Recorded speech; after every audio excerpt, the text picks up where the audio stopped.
All right, guys, welcome to another episode of Wisdom with Him. I'm your host, Samir.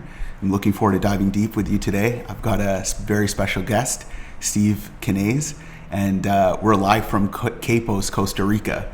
And this conversation is one that I've been wanting to have. It's been a very intuitive, synchronistic trip here in Costa Rica. And as some of you may or may not know, I've been here for about 2 months and have extended that trip because of the magic here and the pura vida lifestyle. And it started back originally in Capos for me. And I was in the coffee shop and just doing my own thing. And my good friend Steve just came out of nowhere and bumped heads with me and was like, hey, where are you from? What are you doing? What are you enjoying here? And from there, we completely connected, and we've gone on trips now. We've traveled together throughout Costa Rica.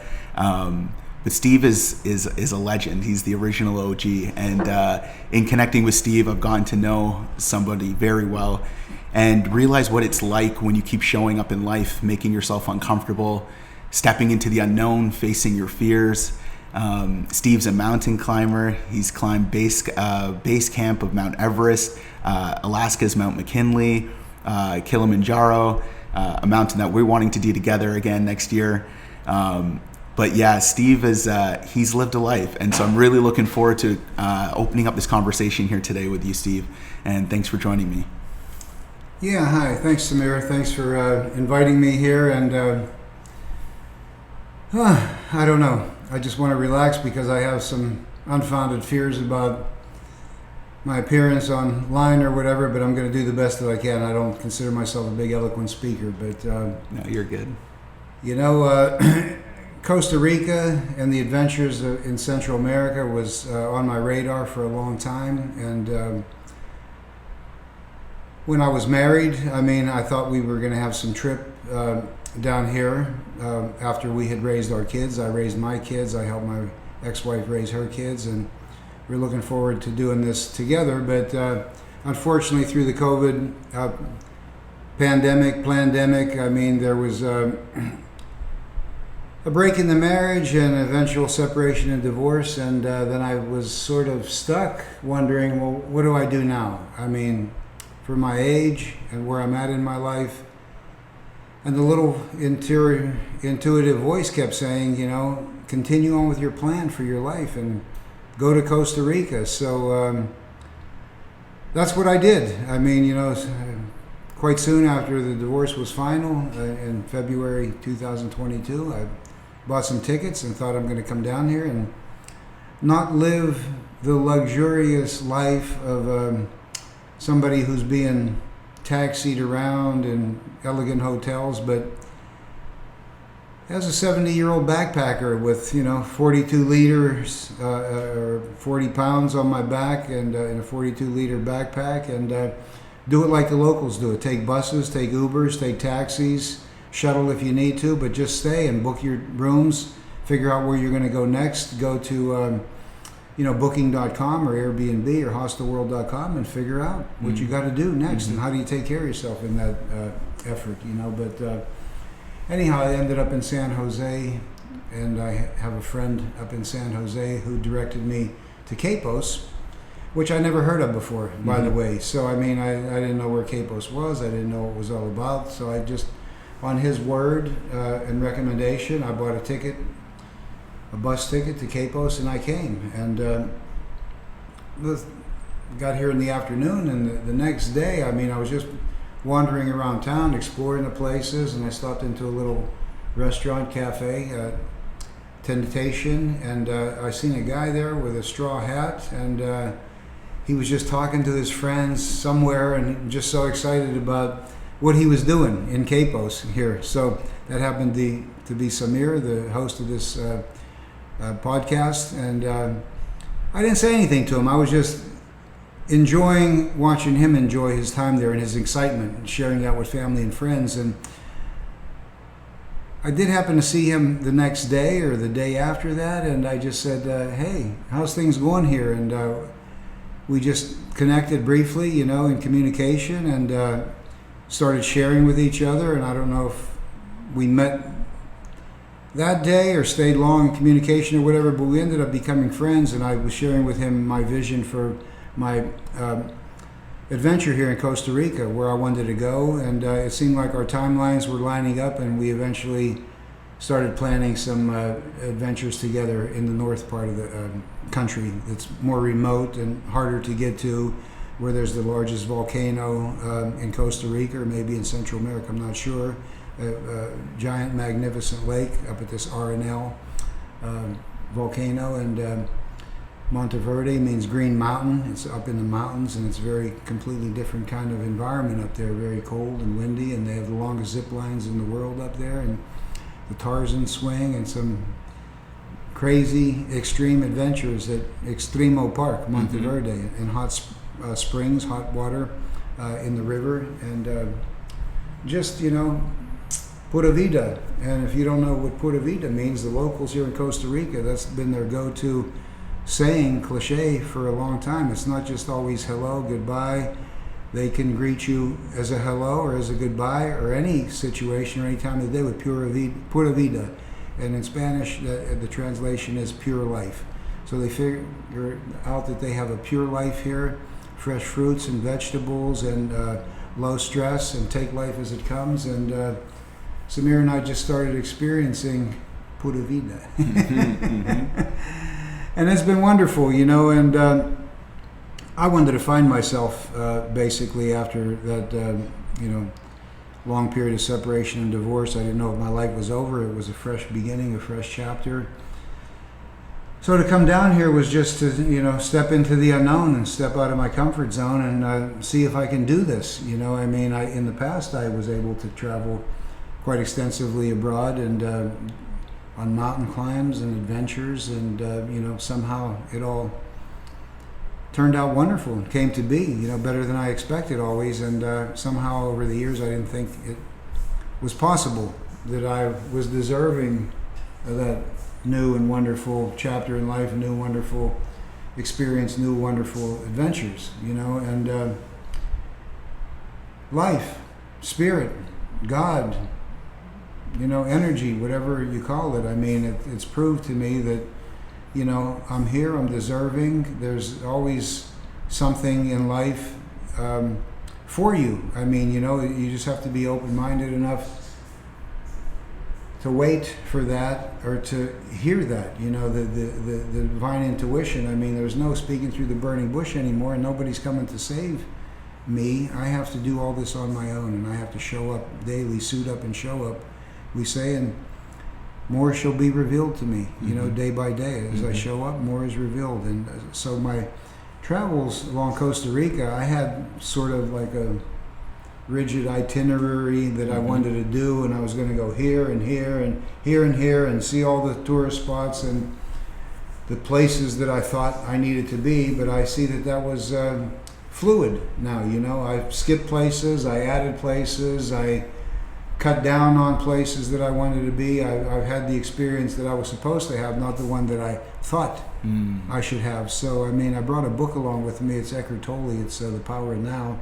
And I've been reading that. I still haven't gotten about halfway through it. But, I mean, there's a lot of power in the now, and to not really think about the future, even 5 minutes from now, even an hour from now, even tomorrow, or the past is already gone. 5 minutes ago is gone.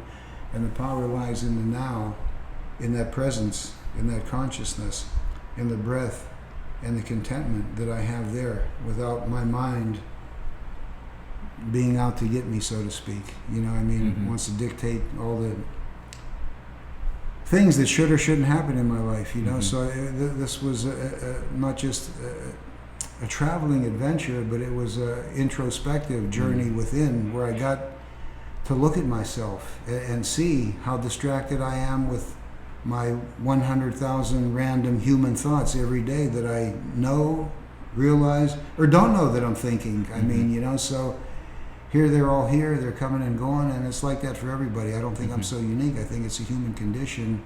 I mean, when I read some Hindu Vedas and Upanishads from thousands of years ago, it said man is always in conflict with himself. He wants this but doesn't want this.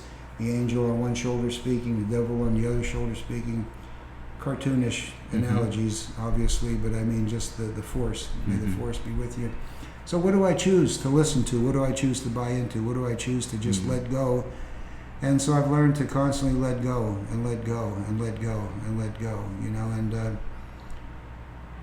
I feel like I'm ready to go back for a while, you know, and your host Samir here, him and I talked about what's there to go back to Canada or to the United States. I mean, if you can live your life here and make your money here or spend your money here, I mean, this is paradise here, basically. It's, like I said, fresh food, fresh water. You drink the water right from the tap. I mean, there's no need for hot water. You just take your shower. I mean, there's only one water here, and it's what comes out of the tap in the shower. I mean, it's magnificent. Sometimes a little chilly, sometimes wonderful, sometimes not chilly enough. But, you know, I'll just regress a little bit. You know, Samir and I, we got to go from, I met him in Capos, and then we got up into the northern parts of the country, and the area called Guanacaste. And in Guanacaste, there's a city called Nicoyo, and Nicoyo Peninsula.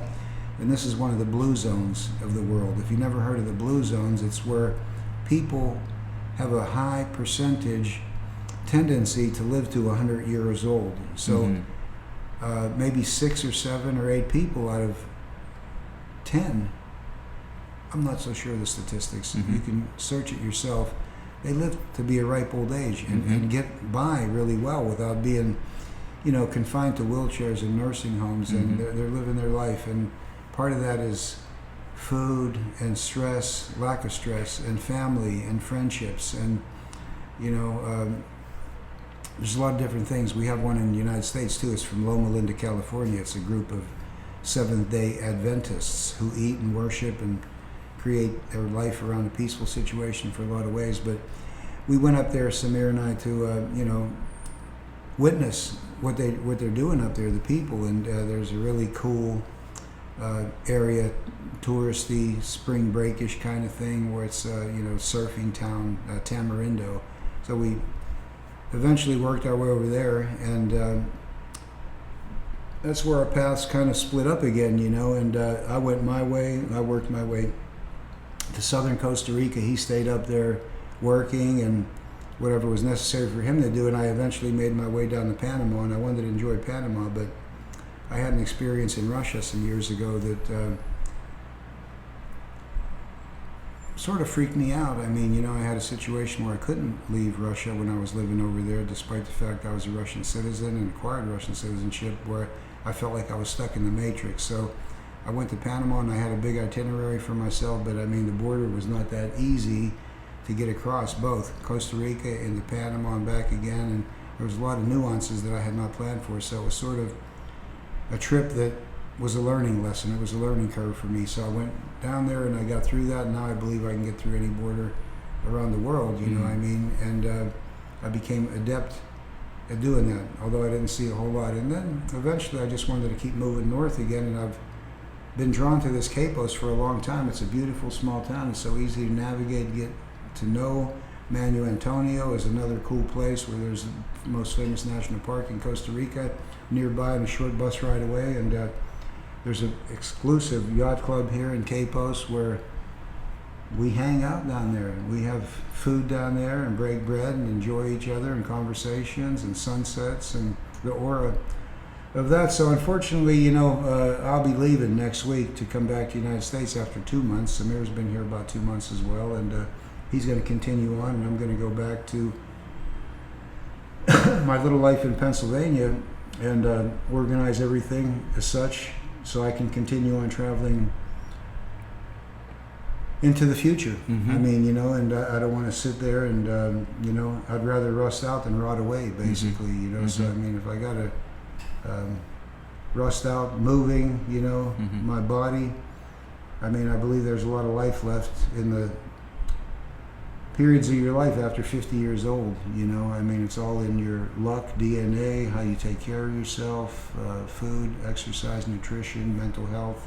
I mean, so there's a lot there, but I'm looking forward to some more adventures here. South America, the former Yugoslavia, Eastern Europe, Western Europe, The world is open. The world's open. Mm-hmm. Yeah. So. Yeah. It's one of those things, like, for people who are going to see the video on YouTube, Steve is 70, but he doesn't look 70. Everyone who meets Steve thinks he's, early 50s, and it's the energy. And that was something that I immediately sensed when we first connected. It was like, I think in that initial interaction, that what stuck out the most. We spoke for 5 minutes before you gave me your card, and you're like, I got a jet, let's connect for coffee. And in that 5 minutes, we talk about, You've climbed Mount Everest. I'm like, have you seen 14 Peaks on Netflix? And I'm like, I just saw it before coming to Costa Rica, and I was so inspired by that movie. And here I am meeting a living legend who's climbed mountains. And the reality of what that is, it's showing up. It's willpower. It's facing the unknown. It's facing fear. And I think I remember pretty clearly in our first conversation, as we started to connect, we were both dialoguing about our own fears coming to Costa Rica. There you were in Pennsylvania thinking, am I going to be safe? I don't know the language. Am I going to get scammed? They don't have street addresses here. Am I going to find the place? I was back in Canada thinking that, the only difference being is I don't feel as financially secure. So I'm thinking to myself, okay, how am I going to make this happen? But I'm also thinking, I don't know the people. I don't know a single person there. But something intuitively had been calling me too. And the way we connected and the way our journey had continued and has continued on, it's shown me how life takes care of you. And, the way the mind still, regardless of age, brings up fear. And the fears that come up can really they can keep you paralyzed. They can keep you stuck in living the same life. And, with this pandemic in the last 2 years, it was a lot of rinse and repeat, a lot of Groundhog Days. And for me, I was seeking adventure. I was wanting to see animals and wildlife, and I wanted to just step into that unknown and see what else was out there. And so when we connected, I felt like immediate sense of friendship, like I've known you without knowing you. And, I think right from the get, our dialogue went deep. And, for me, spirituality, connecting about consciousness, it's not a conversation you can have with everyone, but it's a conversation I love having. And so, our journey's been filled with dialoguing about, our independent journeys and what it's been like overcoming ourselves in different ways. And I think it's one of those very commendable, but it's also something that has shown me through your own action. You got to keep showing up. You have to face your fear. Now we both said it, but you feel like a local now, from taking photos. Tell me a little bit about what that experience has been like for you. To feel like a local. Yeah. To now, from moving it from that fear back in Pennsylvania, 2 months out, you're thinking, what is it going to be like over there, to now? I have friends that are my age or close to my age, and they have already, it seems like, given up, basically. Mm-hmm. They move slow throughout their day. The big deal is to go to the grocery store or maybe cook something, cut your grass, and hit a social event in the evening, possibly for an hour or two. I mean, it's and I've always had, I don't know, strange bird where I had higher aspirations than that, and I make things difficult for myself to overcome, and in overcoming them, there's a lot of growth, basically. I mean, I was sharing with you yesterday, I took a short taxi ride when I first showed up here. I seen I wasn't that far from town, but I just didn't know if I was going to get back. Every street corner, I'm taking a picture of the next street corner, how I could pigeon my way back, like whenever you leave a crumb of bread, and find my way back home again. And, being a local now is I know where to go. I know what I need. I know any place I can possibly be, how to do it. When I first came here, I had a little ear infection. How do I get medical help? Do I have to pay for that? Whatever. I don't want to let this go too far. And it's a wonderful feeling where you just feel like you fit in, basically, and this is a place where definitely is very easy to feel like you fit in, because somehow we share when we talk with foreigners. I mean, you could be retired or be working in America or Canada. Your life is so busy, the hamster on the wheel, essentially. You got to run to the Starbucks and go through the drive-through and hit Planet Fitness and go here. And it's a whirlwind of activity, and I used to value that, to have numerous things on my calendar, because I could add things to the calendar, delete it off, add, delete. It's so unfulfilling because there's always more stuff, and it's hard to breathe easy and deep and fulfilling, basically. And here, I had to learn how to essentially do nothing, to wake up and have nothing to do. Mm-hmm. But on the other hand, I make an itinerary for myself, take a walk, meet with a friend, go down to the outdoor gym and work out, do things, but not at a frantic pace, basically, and almost to the point of being slightly bored at times, because I had this inner anxiety that needs to keep moving, and keep moving instead of just sitting here and where am I at now in the moment? I'm here now. I'm a part of the overall. I mean, the energy of the universe, the God self. I mean, I'm right here now, and it doesn't really matter what's a few minutes from now or later on.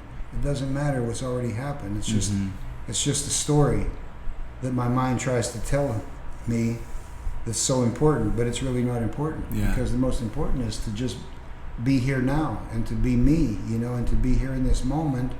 And in the moment, I create the events that become the past, that I have memory of, that I don't have to feel that I need to keep going to the past and living in my past. Or the anxiety of the future. How's that going to be on my bus tomorrow going to San Jose? Is the Uber going to be in conflict with the red taxi drivers? Am I going to find the tower where I'm staying? Are they going to let me in early? Isn't that ridiculous, the thought? I mean, just on my little moving accommodations tomorrow, look what I can bring up and conjure up for myself, and just trip with. I mean, so really all that's not important. I need to trust my higher self that everything is in order. I have a place reserved already, and I know the address, and I know the phone number, and everything's going to happen, and just go. And I mean, live your life, because life is so precious. It happens so fast. All of a sudden, you're 31 and you can't believe it, and then you're 41 and you think that's not possible, and then you're 51 and it's like, whoa, that's a big milestone, and then you're 61 and 71. I'm thinking, hey, where's it go? So we only have today, we only have the moment, we only have now. Make those experiences, as ridiculous as it sounds, write your own obituary right now, today.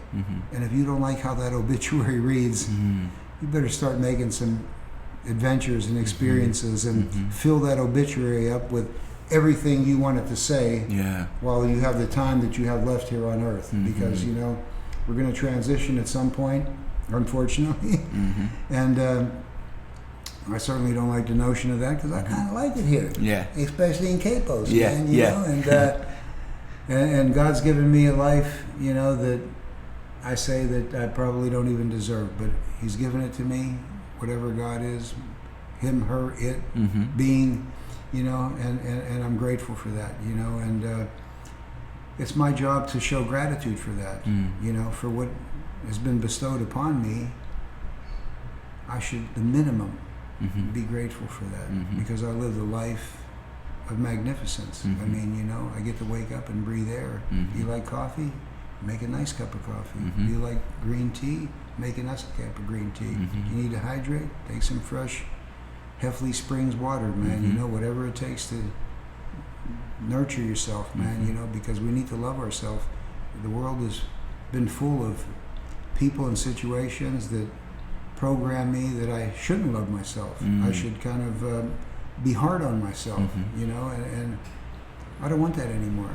That served its purpose as a protection to survive when I was young. I mean, the inner child, the little abused child, whatever, and the neglected child who didn't get what he wanted, and now, everything is here. It's what you want and what you need, and to work towards that. I mean, financial stability, travel, whatever's on your radar. I mean, most important, you got to figure out what the radar is. To listen to that still voice inside, and guidance. Where's my guidance? Where do I go with this? What's your thoughts on that? Yeah, like learning to listen has been this whole journey for me. From leaving Canada to coming to Costa Rica has been about trust. Having faith in the unknown, listening to myself. I had that intuitive hunch. First, it came up last year around December, where I just sensed Costa Rica, and I was like, I need to leave in March. I don't know where I'm going yet. And then January came up really loud, and it was like Costa Rica, and I kind of got excited. I also kind of got scared, and I was like, maybe somewhere else, maybe I could look at Europe. Let me look at something about the wildness of, Central America, South America is like, it's not on the North American grid, there isn't that Western convenience, And there's jungle here. There's wild predators and monkeys and animals and crocodiles and, and that's been also very interesting to see that Costa Rica isn't what I thought it was. I thought it was going to be a lot more intense with the bugs and the wildlife and stuff. But there's cities, there's some normality. There's like, you find a flow and it's not as bad as you think in that sense. And, making that decision off of an intuition, which was to come to Costa Rica and, dealing with my own ruminating thoughts of fear back and forth for about a month before actually planning to commit and book the ticket. Because there was a lot of unknowns, right? The real only yes was coming from inside. And then coming here, it has been such harmony and synchronicity and a meeting of these kind of connections, heart connections with people that were essentially strangers, but now friends. But it's like, how is that possible? And how is it possible that I had an awareness somewhere inside that if I made this trip, you're going to have positive experience, and, from meeting, people at the Airbnbs to meeting you and having so many conversations with people that I never could have imagined I would have had, and have opened up as a result of.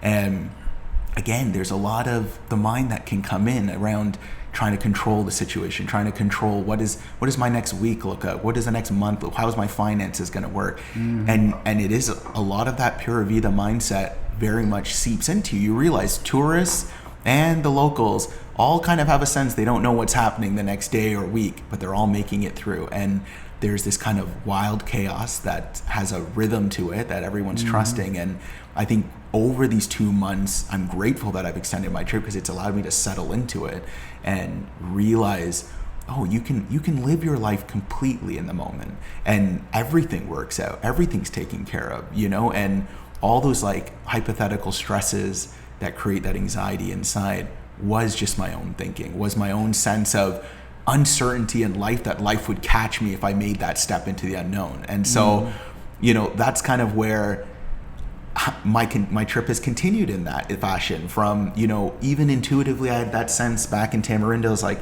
I think me and Steve are going to part here for a bit. And it didn't feel like it was a goodbye. It just felt like this is the place, I have to stay here for a little bit. And that opened up certain doors. And you needed to go on your journey and experience, okay, we weren't attached to the hip. It was like, let's walk, let's journey together. And then when that time comes, we're going to continue. And we stayed in touch. And, for you to find your way as you made your way down south all the way to Panama and had all those rich experiences, that was you trusting, listening. Okay, I'm not going to be with Samir now. Like, it's nice when you have a friend, you can backboard thoughts, come back into clarity. And then you realize, no, okay, I know what I'm doing. But there's something about learning to fully trust and listen to yourself and really realize there, like you said, there's no one else to piggyback off of. So you're like, I need to figure out how to do it. And in that figuring out, there's such an immense sense of self-confidence and self-clarity that comes in of like, okay, I made the right choice. Or if you didn't make the right choice, you make a new choice and you come back onto the path, Absolutely. But I kind of want to ask you a couple of those questions around some of the mountaineering background, because I know a lot of people like, now that 14 Peaks Netflix documentary that came out with Nims and him talking about what it was like, I think people are more aware of the magnitude of what it is to actually go climb a mountain. Now actually being able to sit and talk with you, what was that journey like? I know we talked a little bit yesterday, but that first experience of going after your first mountain, what was the call inside you to do that? What inspired you? How did you do it? And then if you wouldn't mind sharing a bit from that first mountain through your journey of... Sure, absolutely. Well, I was doing a lot of working out, and I was over 40 already, and I had a young son. Now he's a young man, and I was sort of trying to think about what we could share in a father-son kind of activity that we could take all our lives together, and somehow I was from Pennsylvania and I thought hunting would be a good thing with him. And so we went up to the Marble Mountains of Northern California, a very rugged, remote place, looking for bear. Now, don't judge me on my, hunting, adventures, prowess, whatever it is, what I did at the moment. But really, we had a great adventure up there, hiking and camping, and didn't shoot any little Yogi Bear or anything, thank God. So, yeah. But on the way home, there's a beautiful mountain in Northern California. It's called Mount Shasta, and it's about 15,000 feet, somewhere on or about around there, and it's beautiful. Green forests, then rock bands, and then snow-capped mountains. And I just seen that driving home, and I thought, what a beautiful, magnificent-looking mountain. I'd like to stand at the top of that. And the next voice that came to me was, you can't do that. You're just a Western Pennsylvania steel town guy, and you're coal miner stock, steel mill stock. You couldn't do that. But I had already accomplished enough in my life where I understood that I could do whatever I put my mind to do. So I came back home. I called up about a mountain guide. I studied, didn't study, I just made a date to go for this a day and a half or 2-day mountain climb in Northern California. I think it was within a couple weeks. I went up there, I bought some cheap gear, rented some boots and crampons and an ice axe from the mountaineering store, and went up there and climbed the mountain. Well, I got to the top and got the triumphant pictures, and somehow I declared myself a mountain climber. I was in good shape. I cleaned up my life. I was doing, step aerobics and a lot of aerobics and anaerobic exercises quite frequently, 5, 6, 7 days a week, and I was in good shape. So I fancied myself a mountain climber, and I started exploring mountains. And about that time, there was a book out, and it was called The 7 Summits, and it's still a book out. And it was by Dick Bass and somebody else, and they were two wealthy guys. One was an executive at Warner Brothers, and another was another executive somewhere. And they set out to climb the highest mountains on all the 7 continents. So the book was called The 7 Summits, and picked that book up, discovered it. It was recommended to me. I started getting involved in the mountain climbing community. There was a big newspaper ad in the local newspaper in California. It was about an older stockbroker who was going to Mount Everest, to climb Mount Everest, to try to be the oldest man to summit Mount Everest. And it said that he worked at a stock brokerage in another town close by, and I looked him up. I looked the stockbroker had placed up, the telephone number. I called. He said, "Come on down, let's have lunch." Wow. So he became a mentor for me. Wow. And we did a lot of mountains together, back again up Shasta and other things. And so from this 1 year in Mount Shasta, I decided to go to Mount McKinley in Alaska, which was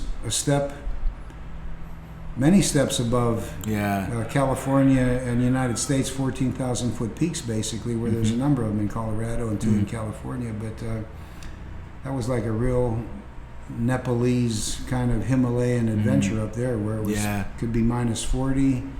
And you don't even have any visibility, and you could fall into a bottomless crevasse and never be seen from again, and you have rope teams and whatever. So gathering equipment is a big part of that, to have the equipment that enable you to survive, basically, and then the knowledge.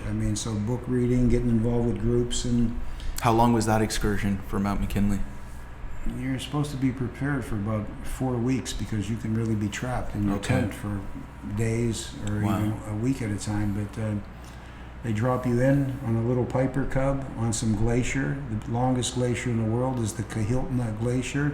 I think it's, I forget, 25 to 45 miles long. And they drop you in on there. You take off from this little airfield on wheels, and then the wheels roll up, and then there's skis, and you fly in there, and they dump you off with all your stuff, the biggest backpack you can find, and a sled to pull, because you have to be prepared. You need each, I think, about 4 gallons of white gas. You have to melt snow to have drinking water, 3, 4 to 5 liters a day. You have to melt snow to cook your dehydrated foods and stuff. So, and then if you were trapped for a week or more, what would you do?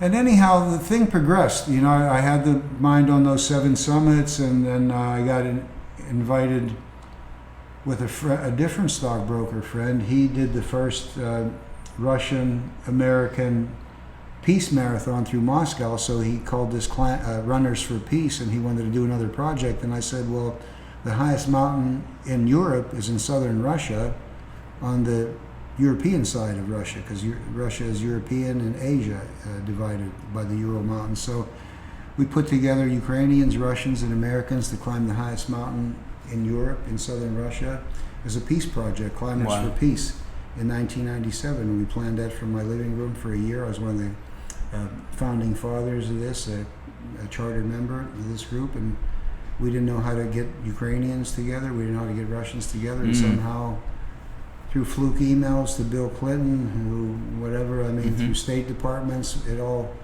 came to be, and we show up over there in Russia, in the Caucasus Mountains that border like Georgia and Iran and all that, down that part of the world, and very interesting. But there was 17, 18 Americans, 7, 18 Ukrainians, a few Russians, and very severe weather conditions. I was one of the 3 Americans to climb to the top.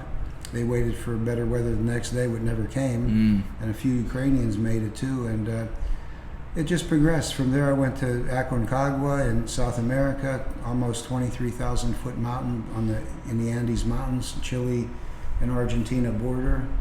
And I summited that mountain, 2 out of 4 people that got to the top of that mountain. And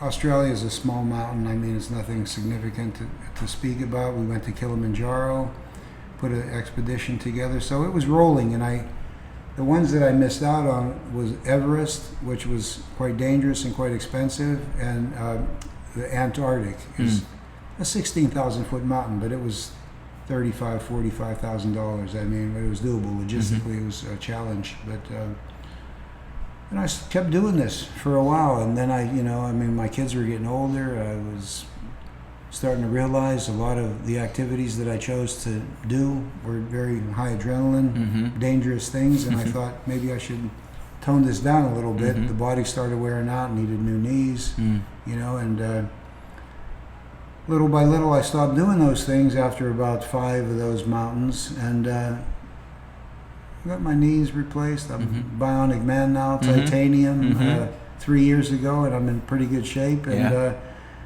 getting a second wind, so to speak. So I'm kind of thinking about next year starting again the mountain that I first started on, that Mount Shasta, Northern California. And you mentioned you may have some interest in that, or Kilimanjaro. So it'll give me some goal to stay in shape. Keep, showing up every day to do something, basically, instead of snooze. Yeah, it's funny. We were talking about that. You need some kind of purpose, some kind of goal. When you have a big goal like that, you have something to get out of bed for, and you realize like days are ticking away. You're going to be reaching that date soon. And if you're not ready for it, you're not going to be able to do the thing you want to do. Right. And so, we were talking a little bit yesterday about Mount Shasta would be a great beginner mountain to actually go up and summit. Sure. And then from there, Kilimanjaro. When you did Kilimanjaro, what was your team like? Team was like 3 buddies from Santa Rosa, California, and we just put this trip together on our own. We hired a guide service for Kilimanjaro. You need a guide service. You need to hire their local guides. They're like your porters, Sherpas, so to speak, Africans. And they put everything together, but we chose a 6-day climb, which was one more than the 5-day climb, which is a lot faster, basically. Okay. So we took a slower route, and nothing easier, still significant. Kilimanjaro is over 20,000 feet, basically, and you go through many different jungle zones, less dense green scrubs, plant zones, rocky bands, more dry rocky bands, to eventually, just glaciated kind of the top of the mountain, basically, and snow, and quite difficult. And, usually all mountains you start 12 o'clock at night, 1 o'clock in the morning, so the snow is really hard and not dangerous. So you got your headlamps on, and it's cold, and you have your ice crampons on to keep you from slipping and sliding around. And up is always a lot easier, and a lot of people forget climbing a mountain involves getting back too. Yeah. So you need to be able to have enough energy to get back, and your body has to be able to get back. I mean, I can remember coming out, and my knees were in so much pain. I was like lagging behind, and the main guide said, he used to say slowly, which means poli, in Swahili, and he'd say poli poli, just go slow when you're going up. But going down, everybody's running down the mountain, running back, because what took you 6 days to get up, you're going back out in one day, one long push. Oh, wow. And he's there, poli poli up only, not poli poli down, not slowly, you know what I mean? But every step was immense pain, which led me to a year or two later to just finally take the plunge and get those knees replaced. And I wish I would have did that 10, 15 years earlier. But then we went on a safari, and I mean, it was very, wow. I mean, just fantastic. I mean, the mountain climb, the culmination, everybody summited to the top. Yeah. You know, we had a very nice exclusive hotel in the bush, in the jungle, with all the trimmings and the great food and the bug nets and you know, nice visually to look at. You know, I mean, first class basically. So we chose the right guide service that had all those accommodations and the right help. And you know, you're going into the safari, and it's like not even big hills sometimes. It's kind of brush and little hilly, dry riverbeds, and you're going in there, you're thinking, ain't gonna be much to see in here, man, you know, and you keep going and you keep going in that Jeep and whatever. All of a sudden there's a herd of gazelles, all of a sudden there's some giraffes, all of a sudden there's an elephant blocking your way, trying to charge you almost a little bit, where you can't get through. Them big flappy ears are coming out. Then you see the lady lions, you know, with a bunch of their cubs in the dry creek bed, and the jaguar or leopard or whatever that is perched up in that tree, just you know what I mean, resting in the really wonderful. I mean, you know, this Maasai local tribe, they're nomads. They dress in red and they're really dark, and they got knives and swords, and they build thatched mud places and stay there for as long as they want. Then they move on to the next ones. I mean, you know, so talk about trusting life. Trusting life. Yeah. Have an abundance. God has given you what you need, you know. I mean, so yeah.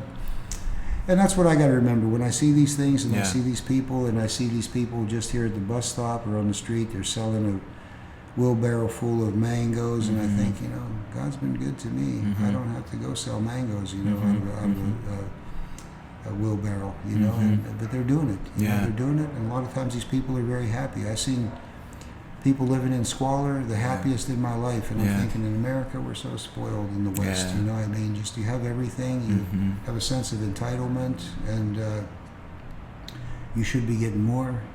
You deserve more. You know. It's really not true. I mean, you should have more gratitude, possibly, and God will provide more abundance for you whenever you're appreciative and can take care of your own acre right here in your life. When you can take care of 1 acre really well, God gives you 3 acres, you know, the Spirit.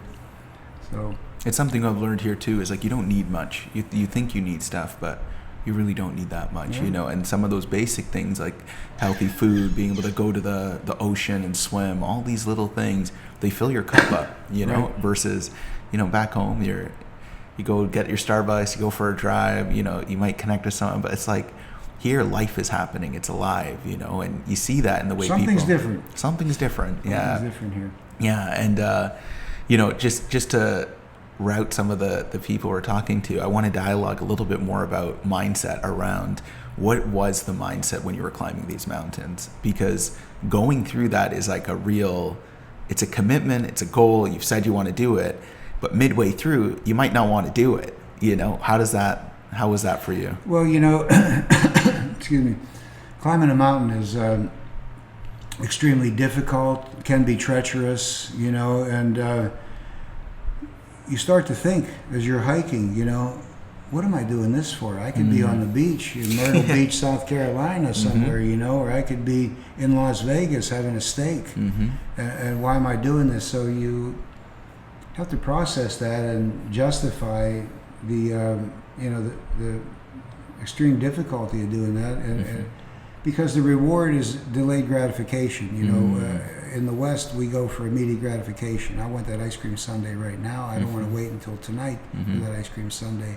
So the gratification is delayed, so you're suffering a lot, and it could be days and weeks actually till the end. And the end is the moment of euphoria. But to do these things too, it forces you to be in the moment. You have to be in the now. You could be on a knife's edge ridge, and if you're not focusing on that moment and you're thinking about the future or the past, near or far, future or past, I mean, you could just lose your life. You could slip and go. Yeah. So a lot of people choose these extreme adrenaline kind of activities because you're forced to go into the moment. You're forced to go into the now. Yeah. It's hard to prepare for it. It's only a lot of physical. Yeah. Well, it's mental. It is as mental, well, yeah. And emotional disciplines. You know that I'm going to finish this out no matter what. And I have a hard time mustering that up now, where I'm at in my life now. So I'm trying to recover that, and hopefully my trip to Costa Rica. Put me back. Well, I think it brings us back to, like, you know, when we were in Monteverde, I had signed up and pre-prepared to do this. I think it was a kilometer long, the slowest zip line, and I think it was like $100 with some bridges, and I think it was a hummingbird tour, you know. And we were set up to go there. I think it was for 7:30, and we're having breakfast I think at 7, and. Steve was like, you know, Graham's just going to show you something right now. You know, I'm going to show you the way we actually do things extreme. Oh, and Pause. Give me 1 second. Yeah. So when we went that morning, you're like, I have another one here. And you showed me the brochure, Extremo Parks, 11 zip lines and a Tarzan swing. It was like the wildest one in Costa Rica. And it was like half the price.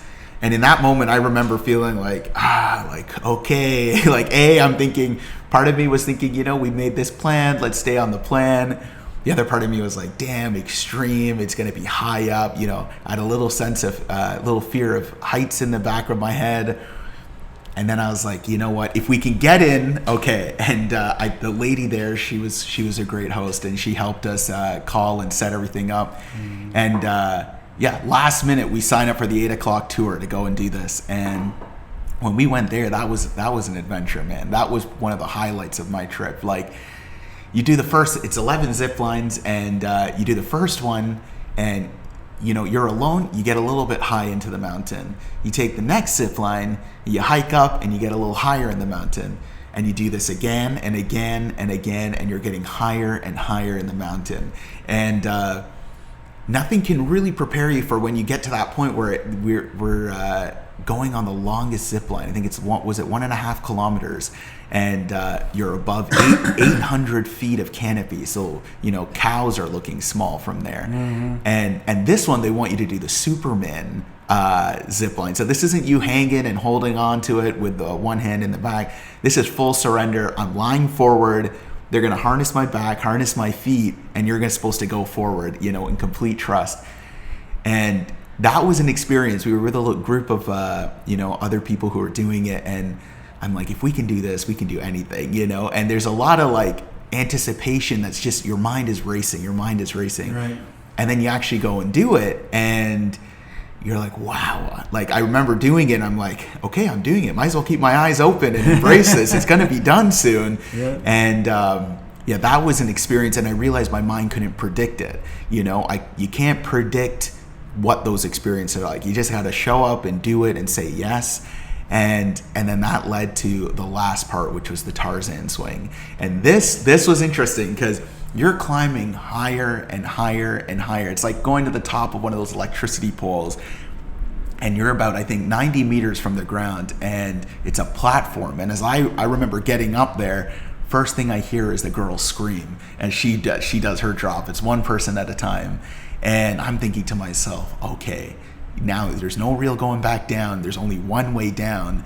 And you're feeling the wind, you're seeing the vista, and you're just thinking, I can only go down by holding on to this thing. And I have no clue what that's going to be like. And I remember seeing the platform. There's like 5 guys ahead there. And the lady in front of me, she goes, we're praying. And then Steve comes up and he's like, we're going to do this, huh? And I'm like, we're going to do this. We're safe. We're protected. We've been doing our prayers. And there was a sense of real like, whoa, we're about to go and do this. And then I remember it was my turn to go, and I say, okay, God bless Steve. We're going to see you on the other side there. And I go up, and the guy's like, come here, Samir, and he starts to harness me up, and then he realizes my size, and he's like, oh, 1 minute, 1 moment, we need to adjust. I'm like, take all the time you need, man. Like, there's no second tries here for me. So he then extends the rope. Then he comes, calls me, gets the other guys. They do like 3 or 4 harnesses, and they remove the ground from underneath you, and you're holding onto this rope. And I'm like, man, this doesn't feel comfortable. Can I hold it this way? And the guy's like, no, you gotta hold it underneath. I'm like, oh God. And then I'm just staring out into the distance. My body's tense. I'm holding on. And then the platform's removed and I'm just hanging. And the guy's looking and he's like, Samir, look up. And then he's just like, Pura Vida, Samir. And I'm just looking. I give him a smile. He's recording on the GoPro. And then he's like, enjoy. And I'm like, you son of a gun. Like, I'm just sitting there and I'm realizing I have no control right now. I don't know when they're going to pull it. I don't know. They're not going to tell me. And then all of a sudden they release it. And when they released it, there's a video on my Instagram if you want to go see. I yell the loudest I've ever yelled in my life. Like from the base of my spine, I exhaled, and it was a yell of terror and full letting go. And then at the bottom, complete silence. It was like I went in and I had nothing left to yell, and then did it. And you know, it was funny because some of the girls who were watching and waiting for us, they're like, let go of your hands. I'm like, I can't let go. And so then finally I pendulum, I slow down, and I'm like exhilarated. I'm on a different level of, you know, cloud 9. That was a peak experience of stepping through fear, because that was a real surrender. And I'm like, there's a chance you die here, but there's also a chance that it goes okay, you know? And I was like, if I get through this, there's nothing that I should hold myself back. If I need to go speak in front of 100,000 people, I can go do it now. And then we're getting off. I get undone, and I'm happier. I can't take the smile off my face. I'm just feeling exhilarated. And then we're looking up. We're saying Steve's going next, and me and some of the other girls were watching. And I'm wondering what it was going to be like watching you come down, you know, because there was a little anticipation. I remember telling you, I was like, man, you've climbed base camp Mount Everest, you've done Mount McKinley. What is this? You've got this. And I think it was just the journey that had led us there. You know, all the zip lines, you're tired. And then all of a sudden I see, and then Steve goes, guy comes down literally swinging with one hand let go, no yells, just with grace and poise. You're just going down like you own this thing. So tell me what that was like for you when that experience was, jumping up and then coming down. No, just you got to climb up to that platform, and that's I bungee jumped a couple times, and there's a lot of fear there, and I'm thinking, maybe I just ought to walk right back down. I don't really need this. I did a bunch of zip lines already, and I thought, well, you know what? It ain't going to kill you. Let's just go do it. And I was the last one. And when I parachuted that one time, I remember being so afraid. And, you know, the guy wanted me to jump, and I'm strapped in with a guy tandem, and he's kind of going to the camera, 3, 2, 1. He pushed me out. You can just be in fear, or you could say, hey, this is the most expensive amusement park ride that I'm going to pay for in my life. Let's just enjoy it. Then you start, you know, all this stuff. So, I mean, I sort of had that experience already. So I went with that, with the Tarzan swing. And, I mean, it's a pendulum swing. It's way up here. It's steep, you know, but I thought, I seen somebody ahead of me. They were no hands, you know what I mean? It gives you more of a taste and feeling of vulnerability whenever you're not you know, holding on like that. So I don't know why, no scream, no anything, but it was good. But I'll tell you what, that's been over about 4 or 5 weeks ago, and I still, when I turn over and sleep in bed, you can feel it's the ribs over here, because on the Superman, you stop yourself on these zip lines. This is the longest zip line in South America. I think it's 1.2 kilometers, but you know, usually you're held up in a zip line there, and you have a glove, and you pull this to stop the line. On the Superman, you're laying down like that, like you were describing, and you don't break yourself. They break you, and you're coming in fast to this platform, and there's really big metal tripod braces right here, and I'm thinking, is he gonna pull? How's he gonna stop me? And I just felt like I was coming in, helmet and everything. I would have got creamed, you know what I mean? So right at the end, he pulls something that kind of jolts you, threw me all around, and it bothered me. So I'm still dealing with that, but that's going to heal up eventually. And but saying yes to these things, regardless of that story your mind's coming up with, you know, like even you, like that experience was like, you know, I've done this before. why do this now, right? And that's something that's been constantly inspiring when I've seen you in this journey. It's just been your willingness to be uncomfortable, the willingness to go beyond that story that comes up, you know. Tell me a little bit about that. After we split up in Tamarindo, I went down to a little surf town called Samara, and it's just a one-horse town, but I stayed some time down there, and I wanted to go to another one-horse town that I had to completely go back and backtrack on, and it's a big workaround to get to there. And you know, from Samara, I had to get up 6 o'clock in the morning. My first inclination was to buy a ticket at 8, but Costa Rica is a morning country, and a lot of stuff gets done in the morning. So I went back and I said, I want to change that ticket for a 6 a.m. flight, because I had to take a bus from Samara to Santa Cruz, Costa Rica, from Santa Cruz to Nicoya, from Nicoya to someplace else, and then eventually Santa Teresa. But then it was going to be an all-day jaunt, but still, from Nicoya, I went to Jacarel, and that's where the big ferry, giant ferry, takes you across the inlet, like a bay. It's a big bay or whatever that separates this peninsula from the mainland, actually, to Punta Arenas. And I just didn't think I could do these things, you know. So I've constantly, for the last 2 months, been stepping out of my comfort zone quite frequently. You know, I mean, I just have a small amount of clothes and whatever, and I wash my clothes every night. I take care of myself. I do impeccable grooming with myself, you know, figure out how to get haircuts, change money, eat healthy food, and I mean, just keep on plugging away, one foot in front of the other, and just whatever I'm guided to do. I mean, you know, for the best possible result in, you know, the adventure that I'm going on and the chapter of life that I'm going on at this period. You know, I'm looking forward to many more. Yeah, you realize it's all opened up now. Everything's open. It's a big world out here, man. Yeah, it's like from Costa Rica, I feel like Costa Rica was an initiation for us, you know, and it's like, now it's like, oh, you can go to Europe, you can go to Southeast Asia, you can go anywhere, really. And you realize it's more of the same, and it's all of this listening to yourself, you know, and trusting yourself. And I'm excited to see how the adventure continues to unfold. And even like, you know, we didn't quite know if we were going to connect again. There was a sense that, you know, if it can happen, it'll happen.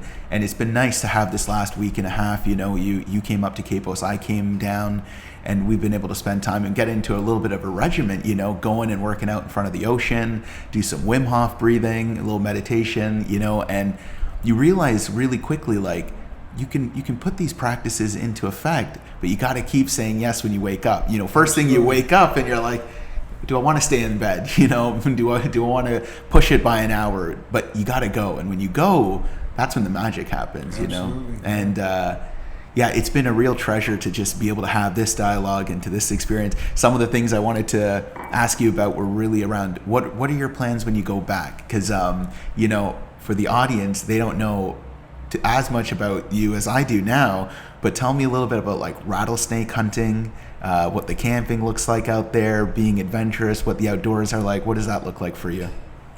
Okay, I'll elaborate on that, and then we're going to close it out from there, okay? I got you. Agree? I got you.